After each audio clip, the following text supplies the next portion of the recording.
The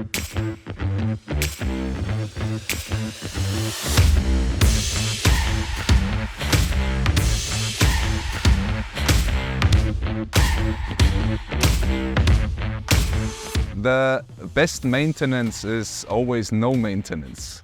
So this is what we want to achieve. This is why we get into discussion with our clients to achieve exactly a scenario that requires no maintenance. So our fixed tilt structures are made for the lifetime, for the required lifetime of the PV plant. The same as our tracking systems. There is only one challenge, I would say. These are electrical components.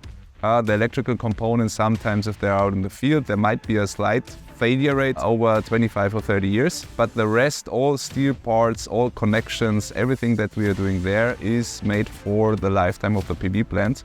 So the best maintenance, again, is no maintenance.